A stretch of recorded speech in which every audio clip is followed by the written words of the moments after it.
Hi, thanks for joining me.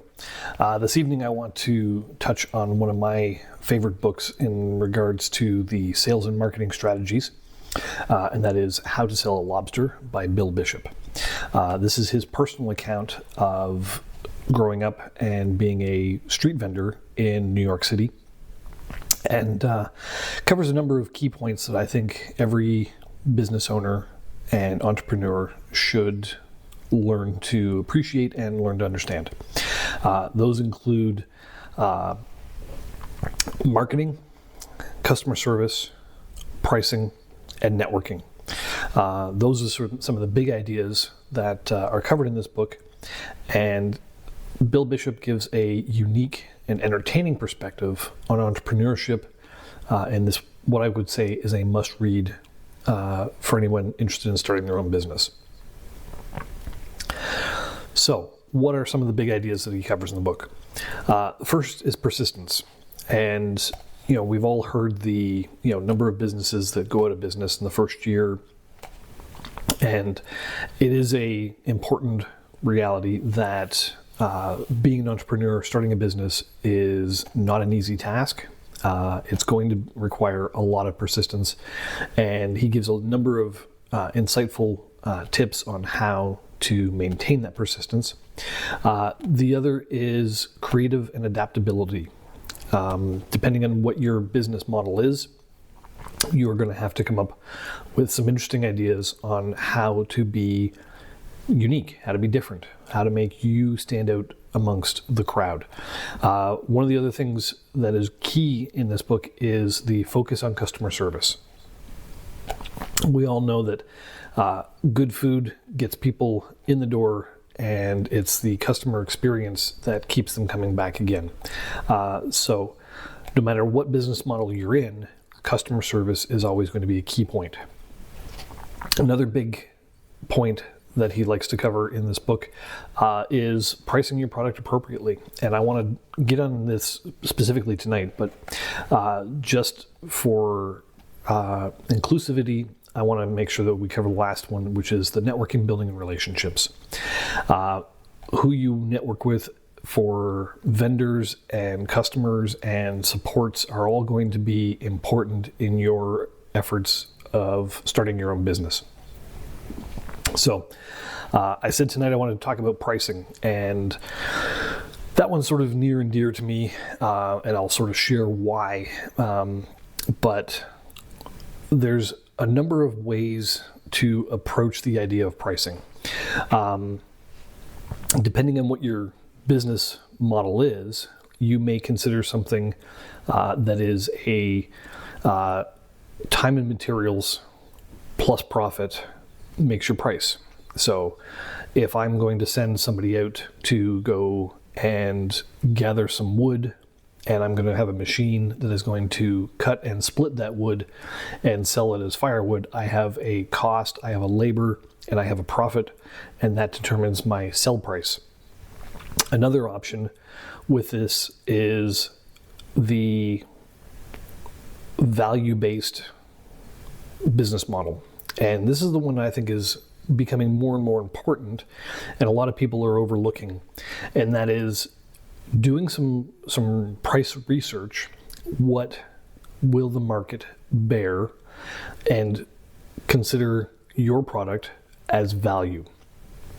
So I said this was near and dear to me. A little story around this is that I recently started a hobby farm, and we have chickens, and we produce eggs, and my wife has been selling eggs. And when it came time to sell our first batch of eggs, she decided, based on her research, which included sort of driving up and down the highway and seeing eggs for sale signs and seeing that people were selling a dozen eggs for $5.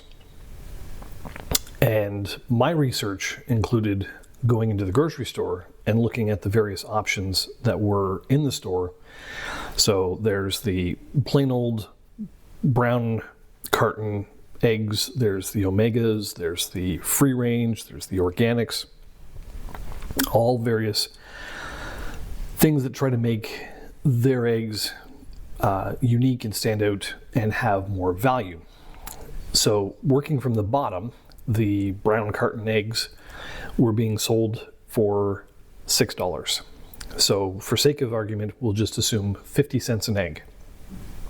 So with that, I suggested to my wife that we sell ours for $6. We're selling farm fresh eggs, free range chickens.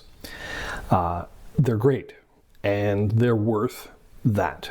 And I didn't want to sell too much over the local market, which I'm going to say is still selling at $5 because that's what they've been doing for the last number of years,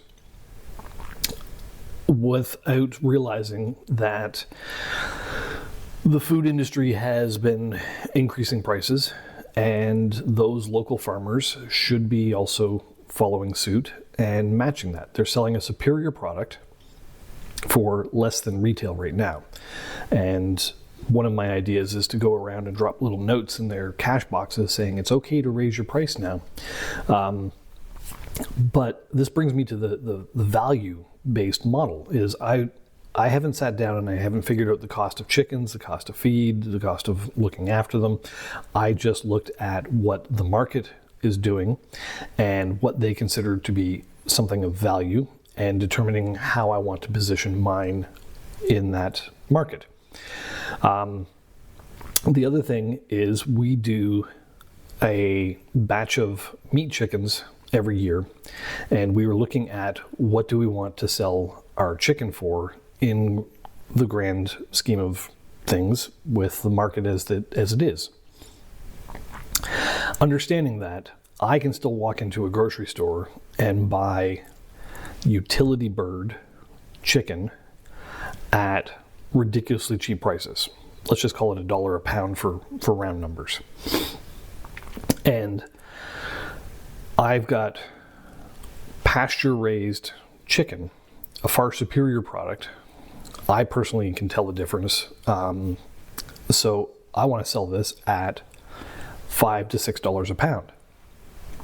So am I seeing the value proposition in my product and going, this is what it's worth? Yes, that's where I'm at. Now, this is where you are going to have people, and I had them. I had my own mother come to me and say, that's ridiculous, that's too expensive. And I can totally understand where she's coming from. And you will have customers who are going to tell you that you are too expensive for them. And that's the big thing I want you to take away from this is, don't be scared to price yourself at a value position that doesn't meet everybody's value. Your client base will grow based on what you sell and the value you provide them. Chasing price is a race to the bottom. And if you sell a valuable product at market value, you help maintain the value in that product.